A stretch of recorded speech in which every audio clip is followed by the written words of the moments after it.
شرعی حیثیت ہے، اس میں یہی سمجھایا ہے کہ اچھا رشتہ آ جائے تو استخارہ نہیں کرنا، ہاں کرنی ہے. بھائی نبی نے فرمایا کہ اذا خطب الیکم من ترضون دینہ وخلقہ فزوجوہ، جب کوئی اچھا رشتہ آئے تو نکاح کرو. یہ نہیں فرمایا کہ استخارہ نکالو. صحیح ہے؟ تو استخارے میں ہاں نکلے یا نہ نکلے، اچھا بندہ ہے تو استخارہ کرنا ہے، بندہ صحیح نہیں ہے تو استخارے میں ہاں ہے تو بھی نہیں کرنا. سوال میں پھر استخارہ کس بات کا؟ استخارہ کا جو مطلب لیا جا رہا ہے وہ مطلب ہی غلط ہے. آج کل استخارے میں نکل رہا ہے تو آپ کا دماغی فطور بھی ہو سکتا ہے. وہ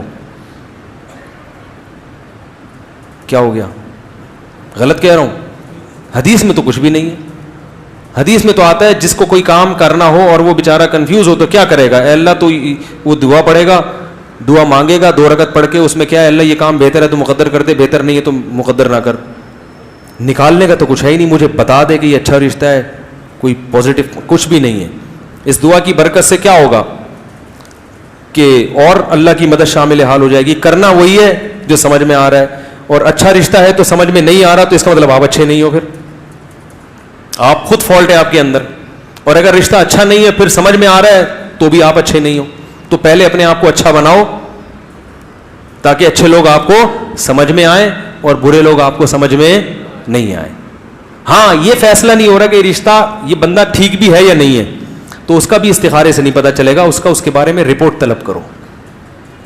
کیا طلب کرو؟ رپورٹ. میں وہی مسقط میں تھا تو وہ ایک مولانا ابو الحسن علی ندوی رحمہ اللہ تعالیٰ کے شاگردوں میں سے ایک بڑے عالم تھے. وہ مجھے ملے، انہوں نے کہا آپ کا یزید کے بارے میں کچھ بیانات آئے ہیں تو میں کچھ یزید کے بارے میں میرے پاس بھی کچھ حوالے ہیں آپ کو لکھواتا ہوں. میں نے کہا لکھوائیں.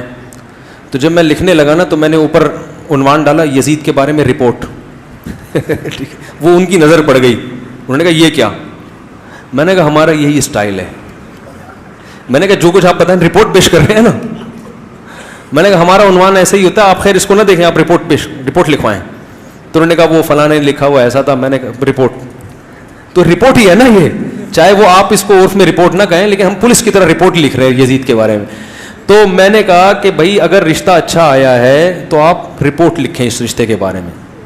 اور رپورٹ کہاں سے؟ پولیس جب رپورٹ لکھتی ہے تو آپ سے پوچھتے ہیں نا بھائی کہاں سے آیا چور، کیا ہوا. تو آپ بھی اس محلے میں جا کے اس بندے سے متعلق اہل محلہ سے رپورٹ طلب کریں. بھائی کسی نے گھنٹی بجا کے بھاگتے ہوئے تو نہیں دیکھا اس کو، چپل چراتے ہوئے تو نہیں دیکھا، اسکول میں کیسا ہے، کالج میں کیسا ہے، ابا سے اس کا سلوک کیسا ہے، اماں سے اس کا سلوک، تنخواہ کتنی ہے، کوئی بیماری تو نہیں ہے. بھائی یہ جو زکام آپ کو ہو رہا ہے یہ دائمی تو نہیں ہے، ابھی چلو ابھی مجھے دیکھ کے چھینک آ گئی آپ کو، ایسا تو نہیں ہے کہ ہر وقت چھینکتے ہی رہتے ہو. تو یہ ساری رپورٹیں لکھ کے اگر یہ اس میں کلیئر آ رہا ہے تو استخارے میں نہ آئے تو بھی یہاں ہاں کرنی ہے. اور اگر رپورٹیں کلیئر نہیں آ رہی تو استخارے میں پازیٹو آئے تو بھی آپ نے نہ کرنی ہے. اپنے بچیوں کو استخاروں کی بھیٹ مت چڑھاؤ. اور اگر کچھ رپورٹیں پازیٹو اور کچھ نیگیٹو تو پھر یہ دیکھنا ہے کہ ساری رپورٹیں کسی کے بارے میں نہ پازیٹو ہوتی ہیں نہ ساری نیگیٹو. تو یہ دیکھو کہ یہ جو پازیٹو چیزیں ہیں یہ کیا اس قابل ہے کہ اس پازیٹیوٹی کے ہوتے ہوئے اس کچھ نیگیٹیوٹی کو برداشت کر لیا جائے. مثلا بچے کے 4 مہینے لگے ہوئے ہیں، پازیٹو رپورٹ. بچے کی داڑھی ہے، پازیٹو میں ڈال دیا. اس رپورٹ لکھو نا، اوپر لکھو کہ وسیم کے بارے میں رپورٹ. بھائی میں حقیقت بتا رہا ہوں، آپ کی بچی کے لیے رشتہ ہے وسیم کا، میں وسیم بادامی کہنے والا تھا، خیر وسیم کا رشتہ آیا. مجھے نہیں پتا وسیم بادامی ہے لیکن نام بہت سنا. وسیم کا رشتہ آیا، آپ نے جانا وسیم بھائی رپورٹ. تبلیغ میں 4 مہینے لگے ہوئے ہیں، رپورٹ پازیٹو میں ڈال دیا. داڑھی بھی پوری ہے، پازیٹو. بھائی گھر میں سب سے سلوک اچھا ہے، محلے والے بھی تعریف کر رہے ہیں، بھائی بڑا جب بھی گزرتا ہے، کبھی ہم نے کسی عورت کو جھانکتے ہوئے اس کو نہیں دیکھا. اگر کبھی دیکھا بھی ہے تو ٹکٹکی باندھ کے دیکھا ہے اس نے، اتنی ہمت نہیں ہے کہ. تو آپ نے سارے پازیٹو. اور بھائی نمبر بھی امتحان میں اچھے آتے ہیں، جاب بھی اچھی ہے، ساری پازیٹو. گٹکا کھاتا ہے، نیگیٹو میں ڈال دو. سگریٹ پیتا ہے، نیگیٹو میں. صحیح ہے نا. اب 2 نیگیٹو اور سارے کیا آ رہے ہیں؟ پازیٹو. تو آپ دیکھو یار اتنی ساری چیزیں ہوتے ہوئے گٹکا قابل برداشت ہے یا نہیں ہے. تو بچی سے کہو بیٹا دیکھو بہت اچھا آدمی ہے، گٹکا برداشت کر لو گی؟ ہے بھائی. اگر وہ کہے کہ برداشت نہیں کر سکتی تو اس سے بولو ٹھیک ہے. ایک اور دوسرا ہے وہ گٹکا نہیں کھاتا, وہ گٹکا نہیں کھاتا, شکل اچھی نہیں ہے, یہ ہے گٹکا نہیں کھاتا. سارے کوائف وہی ہیں, تبلیغ میں وقت بھی لگا ہوا ہے. اور یہ میں آپ کو مذاق نہیں کر رہا, حقیقت بتا رہا ہوں. استخاروں کی بھیٹ مت چڑھاؤ, گراؤنڈ ریئلٹی کو دیکھ کے فیصلہ کرو سوٹیبل ہے یا نہیں ہے. تو آپ نے بچی کو دکھایا, دیکھو بیٹا یہ ایک دوسرا والا ہے, گٹکا نہیں کھاتا, سگریٹ نہیں پیتا, پان نہیں, بہت بہترین دانت دیکھو کیسے نیٹ کلین, ایسا لگتا ہے تیزاب سے دھوتا ہے روزانہ دانت. لیکن اس میں مسئلہ تبلیغ میں بھی وقت لگا ہوا ہے, مسئلہ ہی شکل دیکھ رہی ہو, شکل. تو وہ کہے گی بھائی اتنا بصورت آدمی مجھے برداشت نہیں ہے. چلو یہ تیسرا ہے, اس کی شکل اچھی ہے, گٹکا بھی نہیں ہے, لیکن تم عالمہ ہو, تم دیندار ہو, نہ تبلیغ میں وقت لگا اس کا, نہ علماء کے بیانات سنتا ہے, اور کچھ پتہ نہیں ہے کب دین سے واپس پھر جائے. شکل اچھی ہے. تو وہ کہے گی نہیں ابا مجھے تو دیندار, اگر دیندار لڑکی ہو مجھے تو دیندار رشتہ چاہیے, علماء سے کچھ تعلق تو ہونا چاہیے نا, یہ تو گمراہ ہو سکتا ہے کل.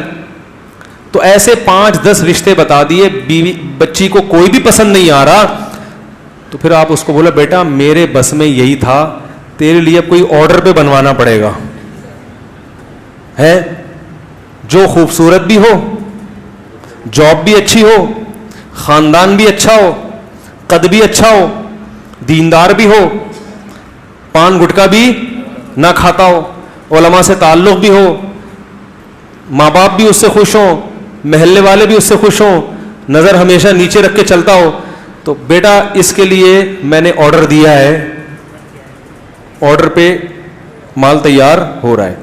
ظاہر ہے انسان آرڈر پہ تیار نہیں ہوتے, تو اس کو کہیں گے بیٹا پھر تم شادی کرنا انہی 10 میں سے جس کو بولو گی تو وہ خود فیصلہ کرے, آپ بھی فیصلے میں مدد کریں, کیونکہ اصل تو باپ کو بڑی ویلیو ہے اسلام میں.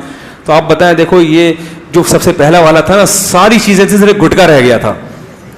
تو شادی کر لو, محبت سے گٹکا چھڑوا دیں گے. اس کو ہم یوٹیوب پہ ویڈیو دکھائیں گے, دیکھو یہ کینسر کا مریض, یہ کینسر کا مریض, اور نئی کم بخت چھوڑتا تو اس سے بولا بھائی کمرے میں آنے سے پہلے وہ تیزاب کی بوتل رکھی ہے, اس سے کلیاں کرو گے تو آپ کو آنے کی اجازت. اور اگر واقعی گٹکا اتنی قابل نفرت چیز ہے تو پھر وہ دوسرا آپشن, شکل اچھی نہیں ہے, اخلاق تو اچھے ہیں, کچھ دنوں میں یہ مکھنچو اچھا لگنے لگے گا. اس کو بتائیں دیکھو میں نے گدھا پالا تھا, شکل بالکل اچھی نہیں تھی, لیکن میں نے 1 سال بعد وہ گدھا بیچا ہے, مجھے کتنا افسوس ہوا. تو بیٹا دیکھو گدھے کے ساتھ بھی انسان رہتا ہے تو محبت ہو جاتی ہے, یہ تو پھر بھی انسان ہے, تھوڑی بیچاری کی ڈیزائننگ عجیب سی ہے, تو دیکھو تمہاری امی نے بھی تو برداشت کیا ہے نا.